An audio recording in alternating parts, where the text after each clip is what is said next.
Vient de commencer de s'exprimer il y a quelques instants, où on va suivre son discours dans quelques instants. Jean-Luc Mélenchon qui regarde quand même visiblement beaucoup vers ce qui se passe, ce qui s'est passé ce week-end à La Rochelle. Il a accusé depuis le début de c'est les universités de son propre parti, le parti de gauche. Le candidat du Front de gauche accuse le Parti socialiste de labourer sur ses terres, notamment sur la crise, sur la volonté de taxer les riches, les plus riches et les hauts revenus. Regardez ce reportage sur place de Julia Lecorec et Pierre Lascar. Les échos de La Rochelle sont arrivés jusqu'à Grenoble ce week-end. Fiscalité pour François Hollande, démondialisation pour Arnaud Montebourg, des thèmes chers à Jean-Luc Mélenchon. Bonjour.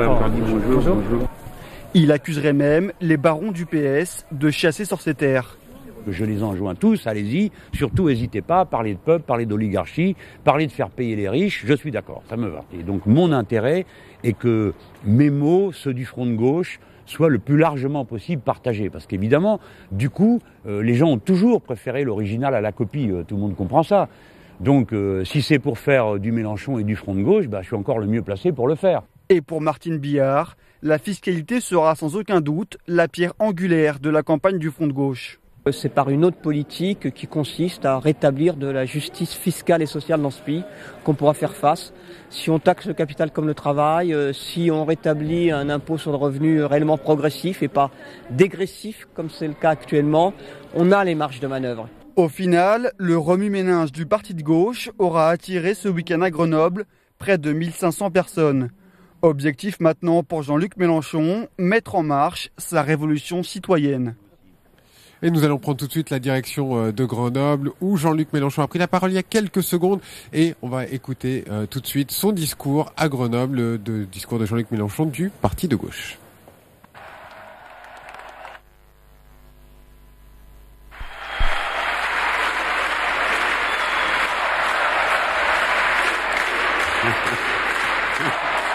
On s'en lasse pas, Merci pour cet accueil si chaleureux et en même temps si politique. Faisons-nous le serment que du début au commencement et à la fin de notre campagne, jamais nous ne cesserons d'être cette troupe vivante, joyeuse, pleine d'enthousiasme et de fraternité, au service d'idées et non de personnes. Aujourd'hui, à cette heure, vous voilà bien nombreux pour un dimanche matin 28 août. Que c'est bon. Nous achevons 4 jours 100% positifs. Et je n'ai eu à craindre ni tireur dans le dos, ni sniper collatéraux. C'est une grande différence avec d'autres endroits. Nous avons fait une mise en ébullition. Il n'y avait ici aucun enjeu de pouvoir, aucune place à prendre, aucun poste à se répartir à l'avance, aucune pression à marchander les uns contre les autres. Il faut que nous restions ces forces de l'esprit au moment où s'avance la tempête de l'histoire. Garder la lumière de la raison, la force d'invention, d'imagination qui va permettre une nouvelle fois à l'humanité de se frayer son chemin. L'élection qui se présente en 2012, cette élection est une chance et non une corvée. Elle n'est pas un obstacle, elle est un moyen extraordinaire. Confrontés à des défis immenses, nous avons d'une manière générale des problèmes de micro, vous avez remarqué. Confrontés à des défis immenses, nous allons pouvoir y répondre avec des bulletins de vote, c'est-à-dire d'une manière organisée, consciente, délibérée. Oui, c'est la forme que nous préférons. Mais nous mettons en garde les puissants, les dominants. Si vous refusez au peuple le moyen de ce débat et de sa décision, si vous moquez sa souveraineté et le droit qu'il a de savoir ce qui se passe, si vous nous enfermez les uns et les autres dans des caricatures pour transformer cette élection en une pitrerie, alors vous verrez se lever des vents violents dont vous n'avez pas idée aujourd'hui, vous qui vous croyez à l'abri du peuple et qui ne le serez jamais.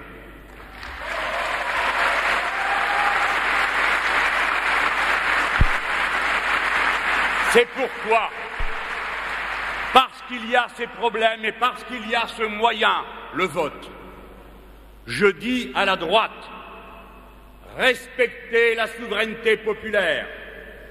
Le débat que nous devons avoir est nécessairement long. Nécessairement, il est compliqué. Maintes et maints se demandent de quel côté se tourner, qui ne réfléchissent pas seulement d'après des étiquettes politiques, mais qui cherchent à comprendre d'après les solutions qui sont proposées.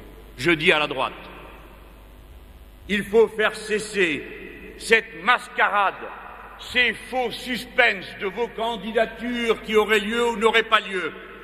Il est temps que le président de la République, qui sera le candidat de l'UMP, dise qu'il est le candidat de l'UMP. Il est temps que les centristes cessent cette danse qui ne nous permet pas de savoir qui est là pour proposer des idées ou qui est là pour rabattre des voix vers Nicolas Sarkozy. Respectez le peuple, avancez-vous franchement en proposant votre futur et demandez qu'enfin les bulletins de vote tranchent. Et la même chose vaut pour tous nos camarades et partenaires à gauche. J'en profite pour dire ceci. Le Front de gauche ne mène aucune guerre de personne. Le Front de gauche ne refuse le débat avec personne. Le Front de gauche ne méprise personne, à la condition qu'on le respecte et qu'on accepte de débattre avec lui des sujets qu'il propose, des perspectives qu'il ouvre.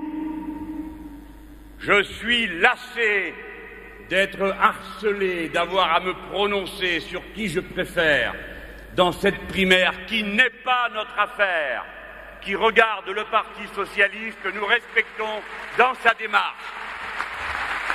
Nous ne nous déterminons pas sur des personnes, mais sur des projets politiques. Nous n'avons pas d'adversaires à gauche, mais oui, nous avons des divergences. Et les exposer, demander qu'elles soient tranchées par le peuple, ce n'est pas entretenir des polémiques inutiles ou tirer à boulet rouge comme je l'ai vu. C'est tout simplement respecter le droit du grand nombre à se mêler de ses affaires. Cette règle, c'est celle qui nous permet de mettre cette élection à sa place. Elle doit être un grand temps d'éducation populaire collective. Nous allons apprendre les uns des autres en nous écoutant, en argumentant, non seulement à l'intérieur de la gauche, mais je le dis, en ayant les débats lucides, argumentés avec la droite. Il faut faire vivre pleinement notre démocratie. Je suis disponible pour débattre et défendre les propositions du Front de gauche avec tous ceux qui sont d'accord pour discuter des propositions qui éclairent l'avenir. J'y suis disposé aussi bien face à la droite que j'y suis tout naturellement avec nos partenaires, même quand ils sont nos concurrents à gauche. Mes amis, prenons de la hauteur. Il ne faut pas que le goût de la compétition fasse oublier la préoccupation de l'intérêt général. Avant même de nous penser comme de tels camps ou de tels partis, pensons-nous comme êtres humains et pensons-nous dans la dignité républicaine de la citoyenneté. Nous sommes appelés à penser ce qui est le bien pour tous et pas seulement pour soi, sa classe ou son intérêt particulier. Je dis aux gens de droite qu'il faut qu'ils cessent cette adoration du marché et ces genuflexions devant, paraît-il, cette confiance qu'il faudrait garder par-dessus tout qui serait celle des marchés financiers. C'est d'abord la confiance du peuple qu'il faut gagner, car en lui réside toute possibilité de développement, en lui réside toute richesse, en lui réside toute intelligence, en lui réside tout le futur, tout le futur. Le reste n'est rien, il se jugule et nous le dominerons.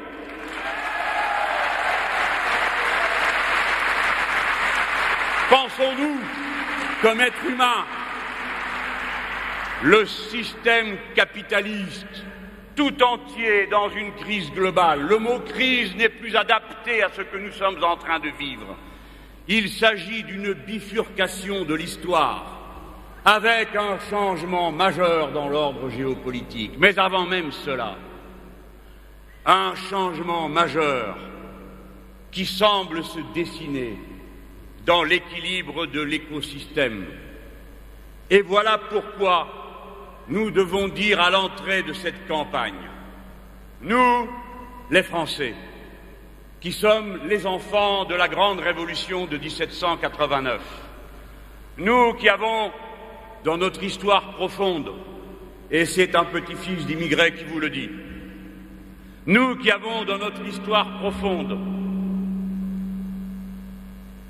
posé une révolution qui avait des objectifs qui n'étaient pas nationaux, mais qui étaient des objectifs universels. Il nous revient de dire que la question de la perturbation de l'écosystème qui rend la vie humaine possible n'est pas l'à côté de la question sociale. C'est la même question qui est posée. Le productivisme est une surexploitation sociale. Et lorsque la revue Nature, qui n'est pas une revue communiste, ni une revue des ultra-écologistes, montre qu'il y a un rapport entre les perturbations du climat et les événements sociaux, elle fait la démonstration de ce que nous ne cessons de répéter.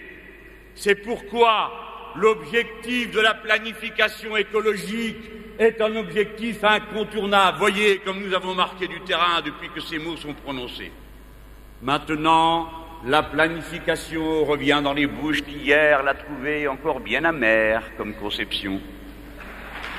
Nous voulons planifier le redéploiement industriel, productif, humain, scientifique de l'activité des salariés de ce pays vers la préoccupation de mettre en phase le système productif avec les capacités de la planète et de ses ressources. Et pendant que nous proposons cette planification écologique, ils proposent la planification de l'austérité. 2010, 2011, 2012, 2013, ils se battent entre eux pour savoir si ce sera 2013 ou 2017 que doit être finie la tonte. À chacun sa planification. Nous planifions le progrès humain. Ils planifient les progrès financiers. Non, on ne peut accepter que les choses aillent comme elles vont plus longtemps. L'année 2010 a été une année record d'émissions de gaz à effet de serre. Et face à ce défi, au moment où nous apprenons que nous sommes 7 milliards d'êtres humains sur la planète, bienvenue à nos enfants, à nos petits-enfants, nous ne lamenterons pas des personnes de plus. Ce sont les nôtres. On voit donc bien qu'il s'agit de gérer consciemment notre présence conjointe à ce moment de l'histoire de l'humanité. Oui, il faut faire bifurquer le modèle de développement. Il faut imposer par la force des urnes la bifurcation écologique de l'ensemble de l'appareil productif et des relations sociales.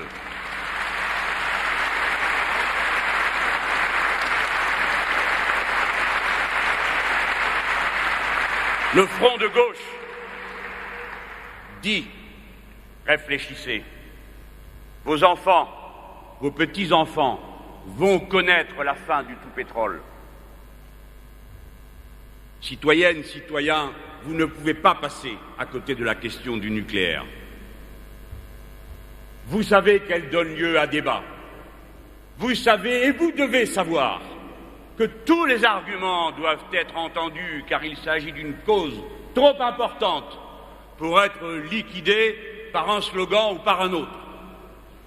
En définitive, dans cette discussion, les objectifs doivent être clairs et simples. Premièrement, le Front de gauche unanime dit que son objectif est de sortir des énergies carbonées et de faire appel à 100% aux énergies renouvelables. Le Front de gauche ne contourne pas la question du nucléaire. Il la traite avec sérieux, puisqu'il a une réponse. Et cette réponse, comme à chaque fois que se pose un problème, est toujours la même.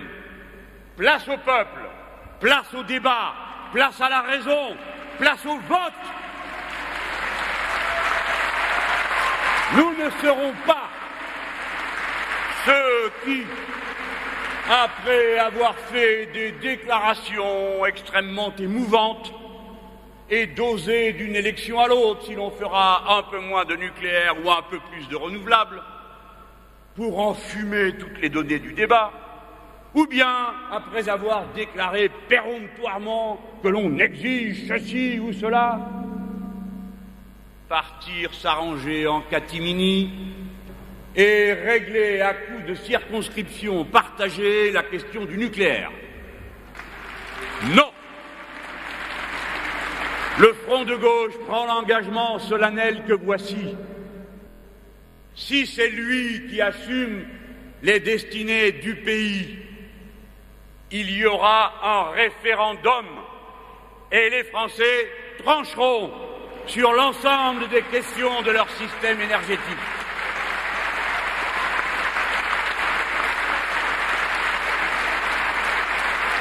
Mes amis, le moteur de tous les dangers, c'est le capitalisme de notre temps, c'est-à-dire cette forme particulière qu'il a prise, où la finance domine l'ensemble des compartiments de l'activité humaine et le soumet à une exigence de taux de profit qui déforme tout ce qui est fait. Là où le capitalisme à la papa se contentait, si j'ose dire, me souvenant de ce qu'ont été les souffrances des générations qui nous ont précédés, de taux qui allaient de 3, 4 et les grands jours 5 de prélèvements sur la richesse produite dans l'industrie et la production réelle, est devenu fou et sous le fouet d'une bulle qui domine tout, exige dorénavant des 8, des 10, des 12, et maintenant, dans les prêts qui sont faits aux États, où, paraît-il, il y aurait une prime de risque, dont on ne voit pas quel risque elle rémunère, puisqu'il n'y en a apparemment aucun, vu que nous sommes tout le temps appelés à payer, et que cela s'apparente davantage à de l'enrichissement sans cause qu'à une récompense pour un risque. Les voici conduits à demander au peuple grec, pour les intérêts à 2 ans, 18%, et la vente générale de tous les biens que ce peuple a accumulés au cours de son histoire est mis en commun. Ce capitalisme-là,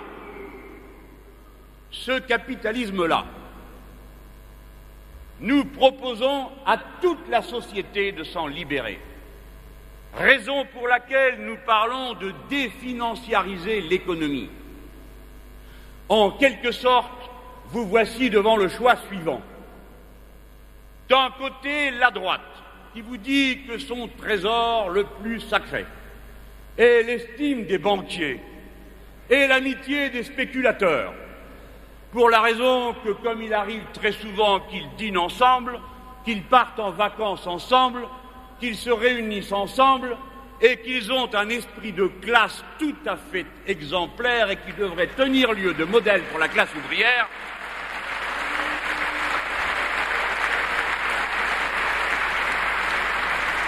quand ils parlent de rassurer les marchés, en vérité, ils ne parlent que de se rassurer eux-mêmes. D'un côté, ceux qui ont sottement, stupidement, agissant au nom des peuples, tout cédé au premier coup de fouet, quand on pouvait éteindre l'incendie en Grèce immédiatement par le recours qu'aurait été l'intervention de la Banque centrale européenne, qui aurait prêté à la Grèce au taux auquel elle prête aux banques, c'est-à-dire 0 ou 1%, libérant la Grèce de l'abject fardeau de la dette odieuse qui lui est imposée et qui va croissante. Quand au lieu d'écouter le prétendu bon docteur Dominique Strauss-Kahn et le FMI qui prétendait guérir la Grèce, il aurait mieux valu écouter le front de gauche qui indiquait de quelle manière briser les reins à la spéculation et permettre au peuple grec de reprendre sa respiration. C'est tout le contraire qui a été fait, jusqu'à la provocation ultime que nous vivons aujourd'hui. C'est le spectacle d'une Grèce qui, même si elle dégageait pendant 10 ans 6% d'excédent brut dans son budget, c'est-à-dire avant de payer la dette, ce qui ne s'est jamais vu nulle part, eh bien, en une génération, ils ne parviendraient pas à solder ce qu'ils doivent depuis qu'ils ont été pillés par les spéculateurs. Ainsi, vous êtes prévenus, braves gens. Si vous cédez, il n'y a pas de limite à la prédation qui s'exercera contre vous. Votre tâche et votre devoir, dès le premier instant, c'est de résister. Résister implacablement. Résister.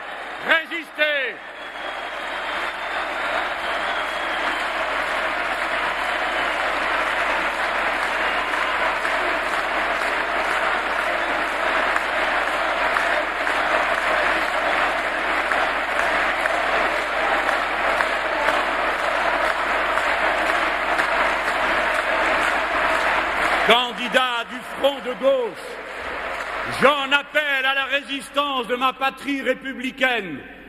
Le peuple français peut détourner de lui les coups qui s'annoncent s'il a la dignité de prendre son destin en main et de dire non dès le premier instant, dès la première minute, en se regroupant derrière les drapeaux et les mots d'ordre honnêtes qui leur sont proposés et qui leur tracent par ma voix le chemin du combat et la perspective d'un autre avenir construit autour de ce qui est essentiel et qui fait le nom de notre programme.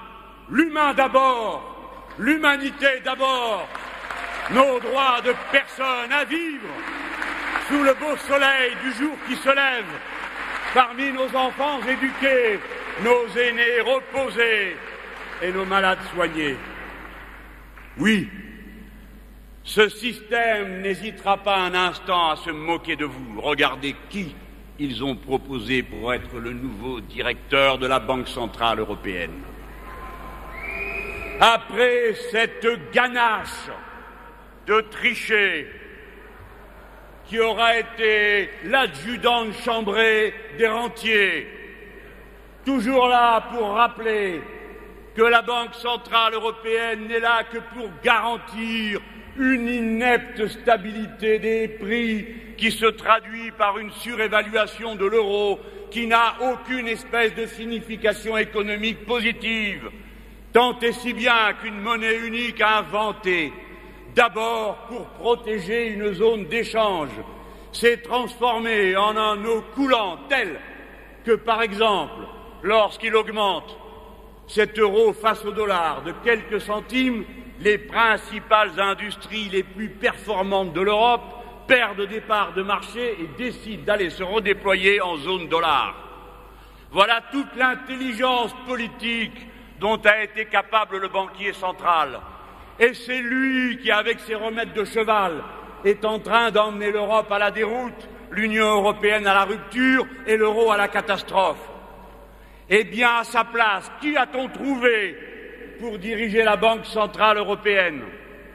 Un monsieur qui était auparavant le conseiller pour toute l'Europe de la banque Goldman Sachs, celle-là même qui conseillait le gouvernement de droite grec pour falsifier les comptes et ceux-là même qui ont été à l'initiative de la curée de ceux qui, étant bien informés, ont joué la catastrophe pour gagner de l'argent en Grèce.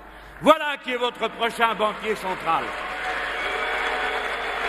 Le devoir de la France eût été de dire qu'un tel personnage n'aura jamais aucune espèce d'autorité sur nous, car nous savons qui il est, et notre gouvernement ne supportera pas un seul jour que de tels falsificateurs viennent nous donner des ordres, car nous en sommes là.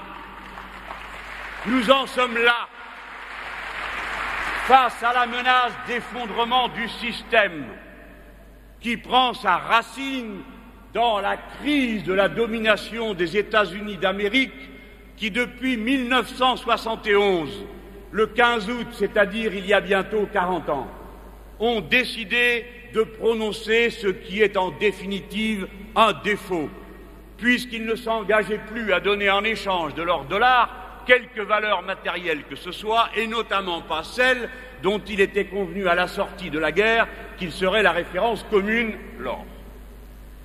Depuis cette date, vit à crédit sur le reste du monde et garantit la valeur du papier qu'il distribue sans compter, puisqu'aujourd'hui il n'est plus publié aucune statistique sur la masse monétaire de dollars mise en circulation dans le monde, ne garantit la valeur de ce papier que par l'instrument unique de la peur qu'ils inspirent avec leurs 600 000 hommes de troupes, leurs 700 bases dans le monde sur les cinq continents, alors qu'ils dépensent à eux tout seuls 50% des dépenses d'armement du monde et 80% avec leurs alliés de l'OTAN. Ce système est arrivé à bout de souffle et vous ne devez pas penser qu'il parviendra à se redresser. Eux le savent, c'est la raison pour laquelle ils ont entrepris quelque chose d'inouï. Un coup d'État financier. C'est un coup d'État financier qui est en train de se dérouler en Europe après avoir imposé le semestre européen, qui impose à chaque pays de présenter d'abord son budget devant la Commission avant de le présenter devant les députés, piétinant la souveraineté nationale qui est en définitive le cadre d'expression de notre démocratie aujourd'hui, vous le savez bien. Après avoir décidé d'un pacte que mon camarade Patrick Le Yarrick a bien nommé le pacte des rapaces, le mois de juillet dernier, où chaque pays s'est mis au garde à vous, paraît-il, d'appliquer ce grand modèle économique de type nouveau, où les comptes publics doivent être, paraît-il, mis en équilibre, en comprimant les dépenses et sans aller chercher de recettes pour ceux qui ont les moyens de payer. Oui, nous avons déjà vu ce modèle à l'œuvre dans le passé. C'était le modèle de Salazar. Les comptes étaient en équilibre. Il y avait une norme respectée pour le déficit. C'est la politique qu'a appliquée Nicolas Ceausescu. Et c'est ça la modernité. La modernité, c'est de partir des besoins humains et de mettre à contribution l'intelligence et le travail collectif pour les servir. Il n'y en a jamais eu d'autre dans l'histoire de l'humanité. Est-ce possible? Le coup d'État financier porte un nom, la prétendue règle d'or, invention de la droite allemande qui l'a mis dans sa constitution et demande à tous les autres d'en faire autant. Ceux qui ne vont pas assez vite sont aussitôt tensés par le banquier central. Et on a vu cette chose incroyable qui donne son sens au terme de coup d'État. Monsieur Trichet donner des ordres au gouvernement italien et être immédiatement au pays compte tenu de la bande de Larbin qui dirige aujourd'hui l'Italie au compte du capital financier, les Berlusconi et autres autorités morales bien connues de vous. Comme l'a dit Victor Hugo, nous ne permettrons jamais qu'on parle en maître à la France et aux citoyens républicains de la France. Personne ne nous parlera sur ce ton si nous avons décidé d'opter d'un autre côté. Alors, regardez, il recommence le coup des retraites. On n'avait pas commencé à discuter que déjà, on nous agitait l'épouvantail des 2000 milliards de déficit annoncés pour 40 ans après. Voilà ces bougres qui ne savent pas ce qui va se passer la semaine prochaine, qui prétendaient dire ce qui se passera dans 40 ans. Qui n'ont rien prévu d'aujourd'hui il y a 40 ans. Ils agitent des chiffres, celui des dépenses. Voici Harpagon au gouvernement. Ma cassette. Leur rêve de vie, si on ne dépense rien, on garde tout. Une sorte de fantasme qui conduit à la constipation, comme le savent bien les Freudiens.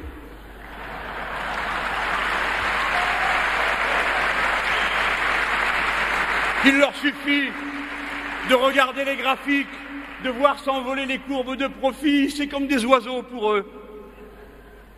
Allons, qu'est-ce que c'est que cette histoire de dette? La dette est un prétexte. Un prétexte. Je défie ceux qui veulent contester cette formule de venir en débattre avec moi où ils veulent, quand ils veulent. Quoi? 1640 milliards de dettes. Et les voici qui s'inquiètent tout d'un coup des générations futures, eux qui n'ont rien inventé d'autre pour les générations futures que le marché carbone, qui a d'ailleurs produit immédiatement une spéculation et un effondrement. Pour la dette, les voilà préoccupés des générations futures. Ne cessez de croire que parce que nous sommes de gauche, nous n'avons pas fait des études, qu'il n'y a pas d'économistes parmi nous et que nous ne savons pas lire. 1640 milliards de dettes. J'espère que vous êtes transis de peur. Évidemment, si vous comparez ça à votre budget, oui, il y a de quoi. Mais justement, réfléchissez-y. À qui demande-t-on parmi vous de rapporter la dette qu'il a pour payer sa voiture, son appartement s'il l'a acheté, parce qu'on vous a tous poussé à le faire, moi aussi d'ailleurs, et combien d'autres traites et crédits que vous avez sur le dos. Supposez qu'on compare tout ça à votre revenu d'une année. Mais il faut immédiatement appeler le SAMU s'il en reste un. Ou bien vous allez tout droit en prison de votre propre chef, parce que des policiers non plus, il y en a de moins en moins. Mais non! Il faut rapporter les 1640 milliards de dettes à la durée de cette dette. Le titre moyen d'une dette, la durée moyenne d'une dette dans notre pays, ce sont les chiffres du Trésor public, c'est même pas un secret d'État. C'est 7 ans et 31 jours. Il faut donc rapporter 1640 milliards de dettes à ce que nous allons produire pendant 7 ans et 31 jours. C'est-à-dire 14 000 milliards. Et donc, le montant total de la dette est de 12% de ce que nous allons produire pendant ces 7 ans et 31 jours. Lequel d'entre vous ne rêve pas d'être endetté à seulement 12%?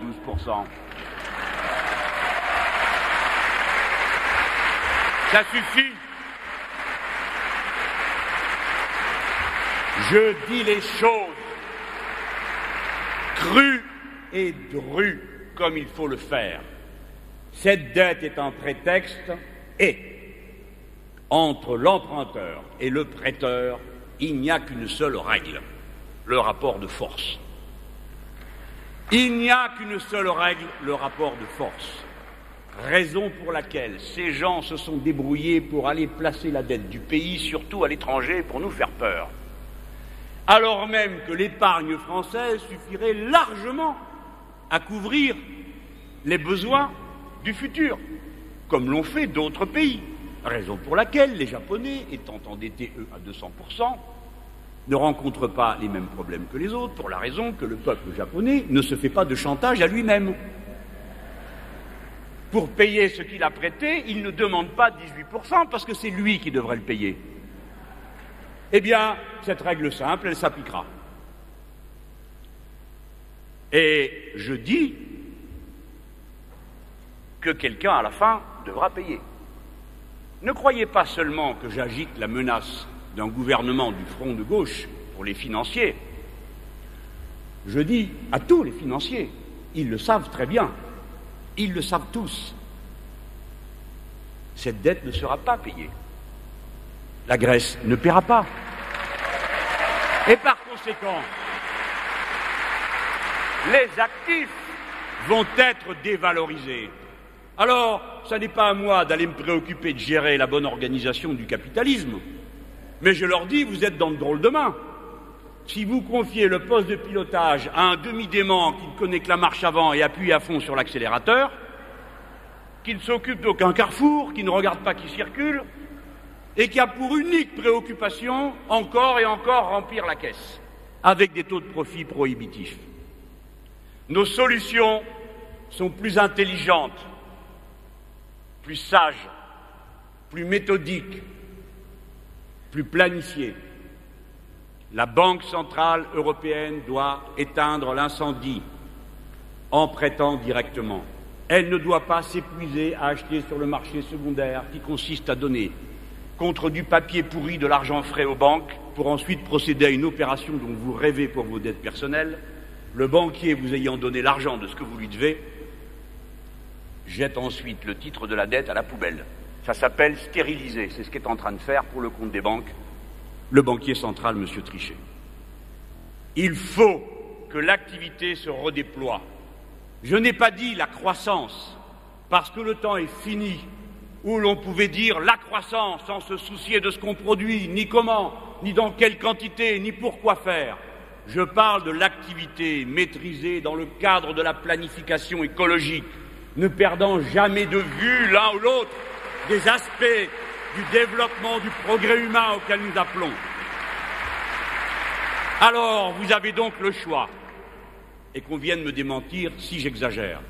Ou bien vous rassurez les marchés, ou bien, comme nous le proposons, vous rassurez les productifs. Oui, les productifs. Le collectif de travail que représente une entreprise, qui aujourd'hui est menacée par la contraction de l'activité générale, par la rareté et la cherté du crédit, par des normes de management absurdes qui déchaînent une souffrance au travail, qui abaisse non seulement la productivité, mais le goût de vivre, comme nous le savons tous, hélas, par les exemples que vous avez chacun à l'esprit. La souffrance au travail, la surexploitation de ceux qui ne peuvent se défendre parce qu'ils ont trop de charges déjà sur les bras pour penser le futur autrement que comme un programme de survie. Ces millions de femmes condamnées aux salaires les plus bas du pays, aux emplois les plus instables, soumises à toutes les pressions, nonobstant le haut niveau de qualification qui a été acquis dans notre peuple par le déploiement de l'école publique, qui fait que dorénavant ce sont elles davantage que les garçons qui ont les diplômes. Quelle servitude dans laquelle sont plongés cette moitié des chômeurs de notre pays qui ne sont pas indemnisés. Ces milliers et milliers de jeunes gens interdits d'avenir, de logement, de bonheur, de vie conjugale digne et intime, parce qu'il est impossible de prévoir ce qui se passera demain ou après-demain. Le front de gauche vous fait la promesse solennelle que voici.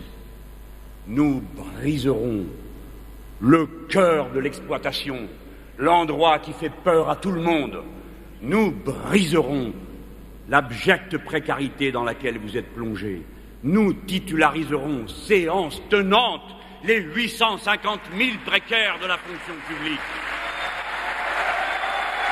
Nous contingenterons immédiatement les milliers de postes précaires du privé en ne permettant plus qu'il y en ait plus de 5% dans les très grandes entreprises et pas plus de 10% dans les petites. Liberté, peuple, voici que le visage de la liberté se présente. Vous serez émancipés des chaînes du quotidien. Vous pourrez rêver votre avenir parce qu'enfin, vous serez réapproprié du droit de décider vous-même de ce que vous ferez demain avec celle-ci, avec celui-là, de votre façon d'organiser votre bonheur, cette liberté qui vous a été confisquée par l'abjecte exploitation capitaliste de notre temps. Nous rassurerons les productifs. Maintenant, comment le faire? Premièrement, nous devons nous rassembler. Et bien sûr, rassembler la gauche. Il n'y a pas de victoire possible pour la gauche sans rassemblement. Mais qu'est-ce que ce rassemblement? Je prie qu'on cesse de se référer uniquement aux opérations politiciennes qui nous sont proposées. Des arrangements en catimini dont on entend parfois dire qu'ils ont commencé, je le dément totalement. Des arrangements, des répartitions de postes, il paraît même qu'ils se sont répartis les ministères, les circonscriptions, quoi d'autre encore? Non.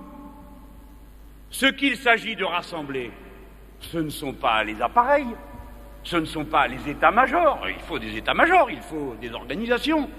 C'est le peuple qu'il s'agit de rassembler. La priorité, c'est le rassemblement populaire. C'est le peuple qu'il faut rassembler. On ne le rassemble pas en lui mentant. Mais pour qui prenez-vous les Français? Vous croyez qu'ils ne sont pas capables de se rendre compte que certains sont déjà partis dans la course à savoir lequel est le plus austère par rapport à l'autre? Et lorsque je le dis, mais je ne m'en réjouis pas, on me dit « Ah ben ça élargit vos parts de marché ». Mes enfants, on se trompe. Nous ne sommes pas une boutique, une épicerie, qui aurait, comme c'est normal, à vendre des produits. Notre objectif, c'est le futur. Notre objectif, c'est le rassemblement humain, autour d'objectifs communs, de progrès. Nous ne nous réjouissons pas de voir ce comportement de ces responsables de gauche qui, en se mettant à genoux, dès le mois d'avril, et en aggravant l'ardoise à mesure que les semaines passaient dans une surenchère absolument folle entre eux, ont dit qu'ils atteindraient l'objectif des 3% de déficit public. D'abord, ils avaient dit en 2007, en avril, c'était en 2014, cet été, pris de furie, les voici passés à 2013, et même à un moment donné, on a entendu 2012. Alors, pourquoi pas? Mais qu'est-ce qu'on comprime? Les dépenses ou bien est-ce qu'on augmente les recettes? Et si on augmente les recettes, alors nous disons, doivent exclusivement payer ceux qui peuvent, c'est-à-dire les banques qui ont réalisé 21 milliards de profits l'an passé, les compagnies du CAC 40, et notamment celles qui n'ont pas payé 1 euro d'impôt à la patrie qui les a fondées, comme Total, aux hyper riches, aux riches. Le peuple ne paiera pas 1 euro. Est-ce que c'est clair? Vous avez le droit de ne pas être d'accord, mais si vous êtes d'accord, c'est ici que ça se passe. C'est ici que ça se fabrique.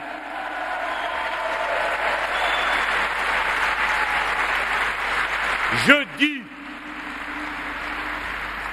qu'il faut un cynisme inacceptable pour, après avoir dit, comme l'a fait François Hollande, qui est le responsable d'avoir ramené le curseur de 2017 à 2014 puis à 2013, avoir le cynisme qui consiste à aller dire à La Rochelle que si tout le débat est entre l'austérité de droite et l'austérité de gauche, alors c'est la démocratie elle-même et l'Europe qui sont en cause.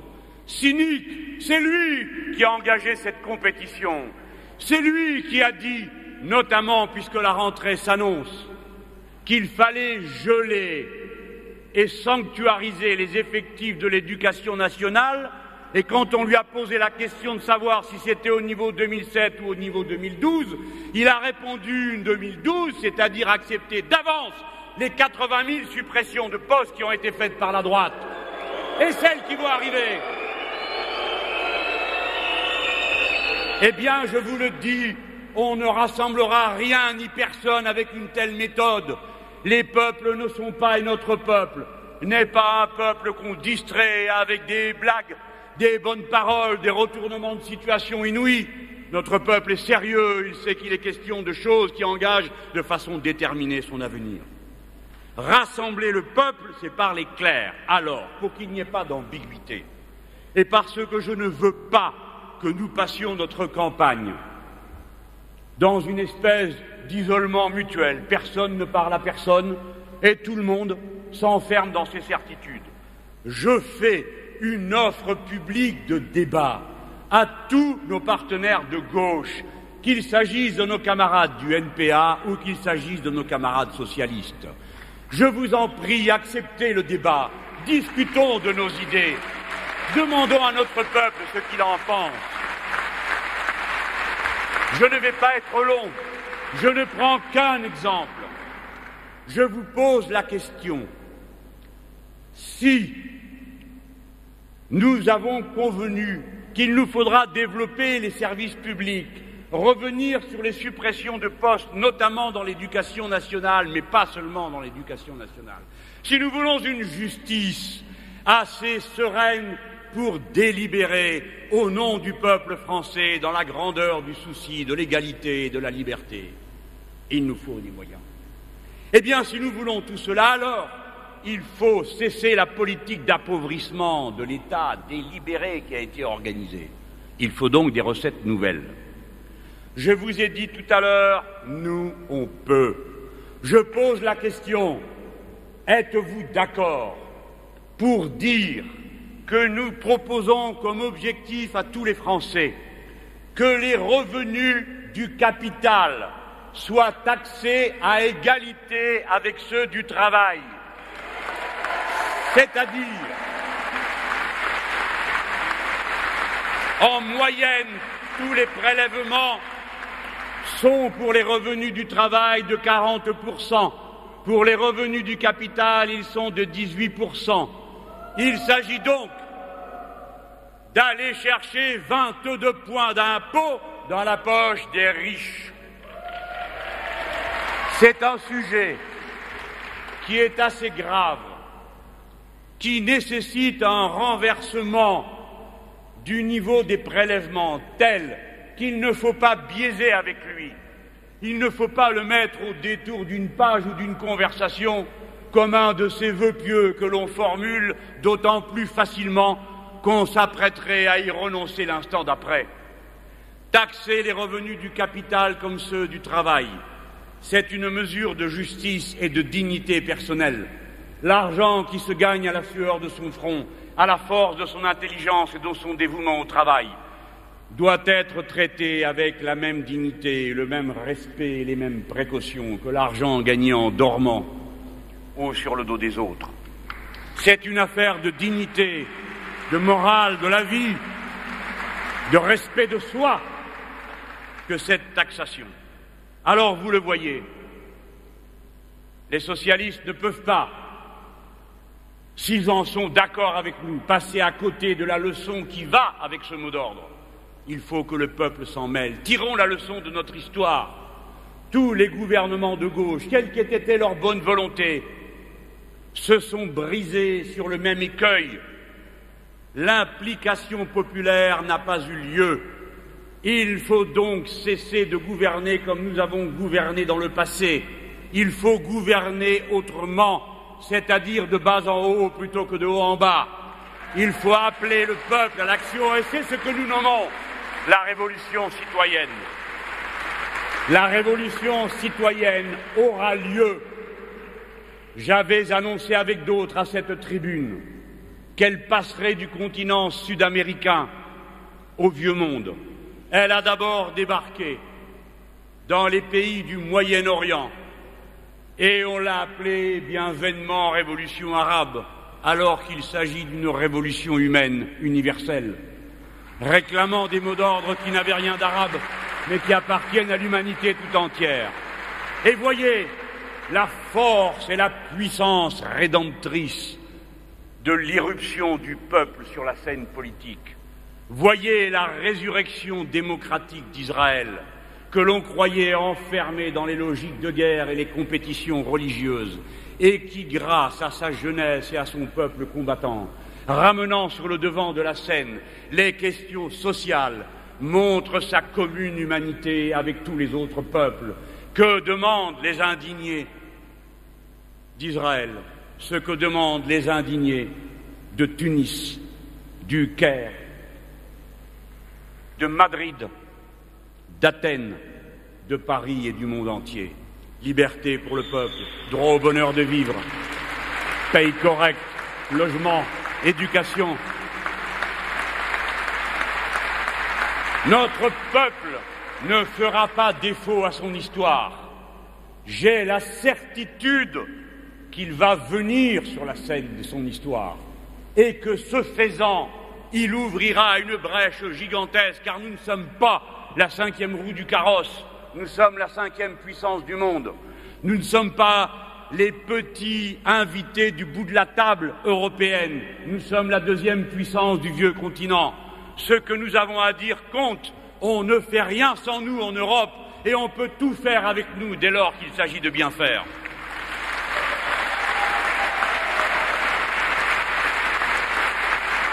Se rassembler et, mes amis, il faut lutter. Il faut lutter. Voici la rentrée scolaire. Je vous appelle à ne céder pas une seule fermeture de classe, à n'accepter aucun retrait de poste. Mobilisez-vous, mobilisez-vous, mobilisez-vous autour des associations de parents d'élèves et des organisations syndicales. Mobilisez-vous, résistez, résistez, ne lâchez rien, car ce qui est en cause, c'est le plus important, c'est notre futur, entendez-moi. Au-delà de tout, quels que soient les déboires de l'existence, nous pouvons tout endurer, tout supporter, du moment qu'on sait que demain sera un autre jour et que les mauvais jours finiront. Mais ne touchez pas à nos gosses. Laissez cette lumière pouvoir continuer à éclairer demain. Il faut faire reculer l'ignorance. C'est le savoir qui libère l'humanité, les femmes et les hommes, et qui permet, se rendant meilleur pour soi, d'être meilleur pour les autres. Le savoir, bien précieux, qui s'élargit et s'amplifie à mesure qu'on le partage. Seule richesse qui augmente quand on en donne aux autres. La lutte, n'attendez pas 2012. Je me réjouis de voir que les centrales syndicales ouvrières de notre pays se sont réunies dès le dernier 18 août et ont dit, en prévenant le gouvernement, qu'ils ne laisseraient pas les passages en force se faire.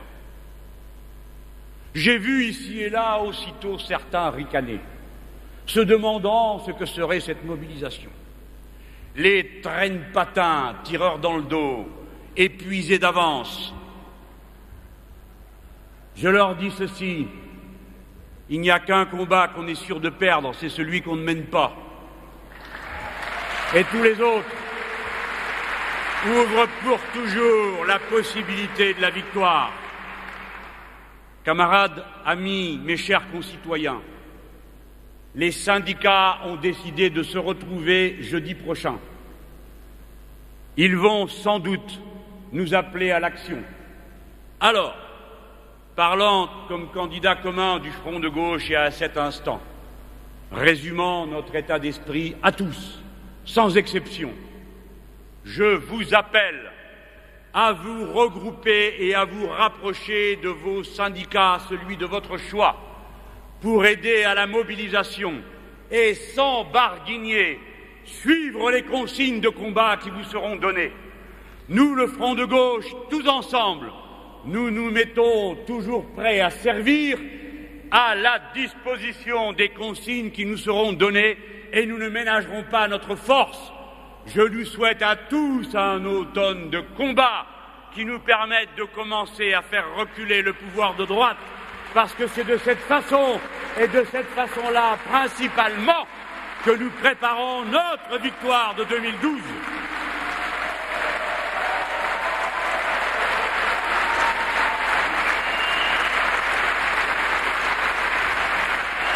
Un mot donc de notre campagne.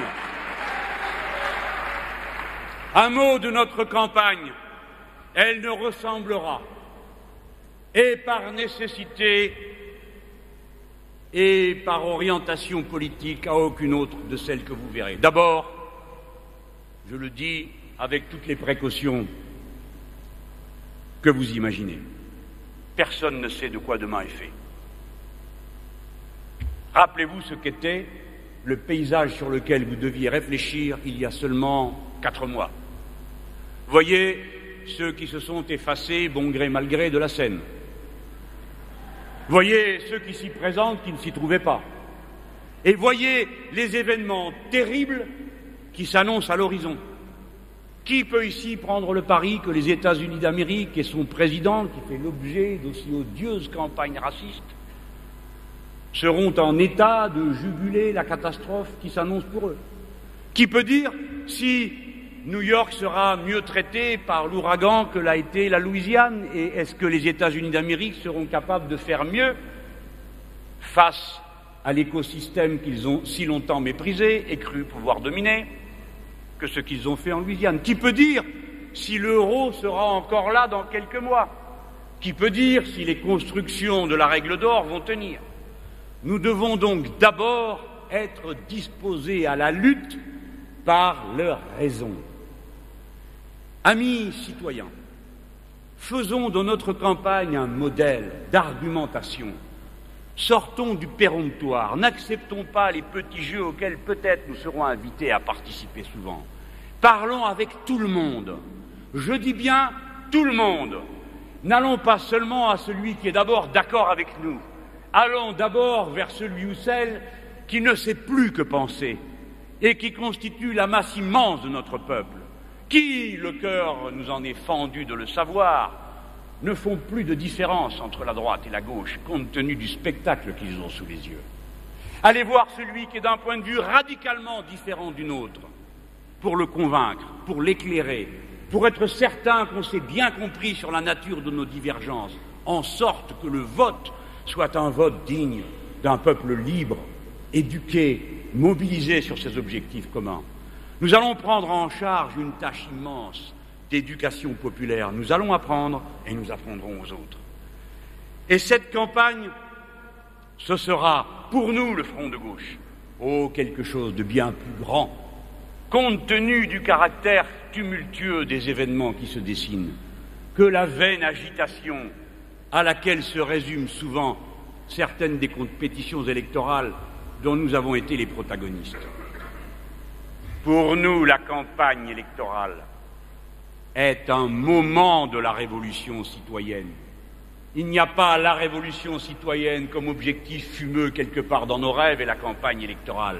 C'en est une étape. Plus le peuple français aura une claire conscience de ses objectifs, plus grand sera le nombre de ceux qui partageront l'idée de juguler, maîtriser, dominer le capital.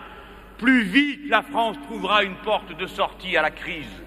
Plus vite elle apprendra à ne plus vouloir seulement gérer la crise, mais à accepter la stratégie de sortie de crise que nous lui proposons et que de toute façon, elle est en droit de vouloir pour elle et son futur. Cette campagne électorale, c'est la révolution citoyenne qui commence, peut-être modestement. Chacun d'entre vous est appelé à la consigne suivante. N'attendez pas les consignes. Organisez, débattez, qui dans son village, qui dans son usine, qui dans son appartement. Les débats, la réflexion. Une campagne, bien sûr, qui ne ressemblera à aucune autre, puisque nous avons, dans le meilleur des cas, si nous trouvons des banquiers assez facétieux pour oublier le sort que nous leur promettons, on va compter sur les banquiers, les coopératives.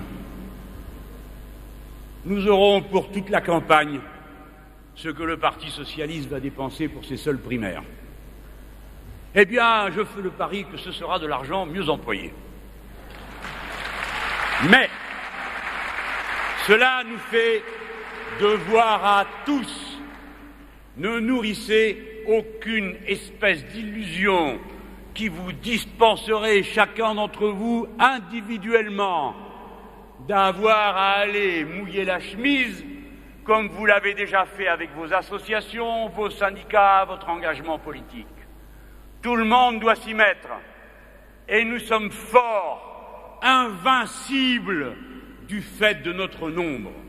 Je vous appelle à mettre en commun vos intelligences.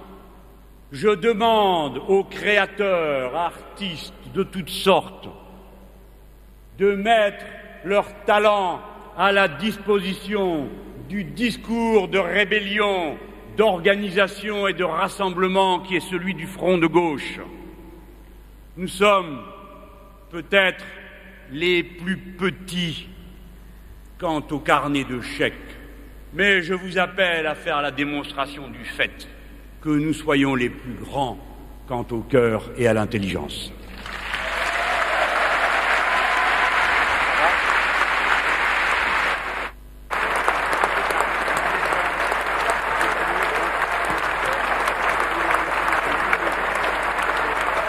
Voilà pour le discours de Jean-Luc Mélenchon à Grenoble. C'était ce matin le candidat du Front de gauche qui réunissait ses troupes donc en Savoie, le parti de gauche et le candidat du Front de gauche, puisqu'il faut dire Jean-Luc Mélenchon représente son propre parti mais aussi les communistes et montre très particulièrement combatif ce matin. Oui, c'était un discours à la Mélenchon, c'est un tribun avec des accents gauliens, avec des accents gauliens, tout à fait dans la réforme, avec donc de la dénonciation, avec de l'appel à l'espérance, avec de l'incantation, et puis les grands thèmes qui seront ceux de sa campagne, la révolution citoyenne, la définanciarisation de l'économie, une imposition sur le capital équivalente à celle sur le travail, la lutte contre la précarisation, enfin tous les grands thèmes qu'il va développer. Et quelques piques contre les socialistes. Il a employé le terme d'imbécile dans la presse en disant que les socialistes ne veulent pas voter la règle d'or mais aller l'appliquer. Et là tout à l'heure, il a parlé du cynisme de François Hollande, quand même quelques piques quand même bien senties. Alors Gilles Leclerc, quelle est l'ambition pour Jean-Luc Mélenchon dans la future élection présidentielle et quelles sont ses chances finalement? C'est évidemment d'abord de faire, ça tombe sous le sens, de faire le meilleur score possible. C'est vrai qu'il occupe un espace, un créneau, la gauche de la gauche, sachant que Olivier Besancenot n'est pas candidat pour le NPA. Il y a un espace à gauche. Et Jean-Luc Mélenchon sera, je dirais, une des personnalités à suivre de près pendant cette campagne électorale. Il occupe un espace. Les communistes se sont rangés derrière lui. Bon, là, on vient de le voir. C'est un exercice où il est plutôt bon. C'est probable aussi que ce qui est en train de se passer, le contexte économique, la crise économique, probablement sert un certain nombre de candidats et le sert lui en particulier. C'est un thème porteur. C'est un peu ce thème de prédilection, taper sur les banques, sur le système financier. Sûrement. Voilà. Alors c'est vrai aussi qu'il va s'intéresser de très près aux primaires. Bon, il tape sur les primaires, notamment. On vient de l'entendre. Il vient d'envoyer une petite pique également au PS sur l'argent dépensé à l'occasion de ces primaires. Bon, mais il va évidemment s'y intéresser de près. Pour lui, le fait que ce soit par exemple Martine Aubry ou François Hollande, c'est pas tout à fait la même chose. Il aurait plutôt intérêt, lui, de son point de vue, à ce que ce soit plutôt François Hollande le candidat. Son espace peut-être pourrait s'élargir un tout petit peu. Il avait rêvé probablement d'un candidat DSK. Et là, c'était effectivement plus simple pour lui. Là, il aurait eu plus d'espace encore. Un peu plus d'espace. Bon, et donc voilà. Donc ce sera, il incarnera probablement la gauche de la gauche dans cette campagne électorale. Et on peut penser qu'il fera un score tout à fait acceptable. Mais ça n'en est qu'au début de la campagne. Alors voilà pour Jean-Luc Mélenchon qui était à Grenoble il y a quelques instants. On va s'intéresser cette fois à Europe Écologie Les Verts. Autre primaire qui avait lieu aussi, c'est Eva Joly qui a gagné, vous le savez, face à Nicolas Hulot la semaine dernière à Clermont-Ferrand. Eh bien, ils tenaient eux aussi leurs universités d'été et je vous propose d'écouter Eva Joly qui faisait à cette occasion sa rentrée face aux caméras et face aux militants d'Europe Écologie Les Verts, très offensif contre Nicolas Sarkozy. On va l'écouter tout de suite.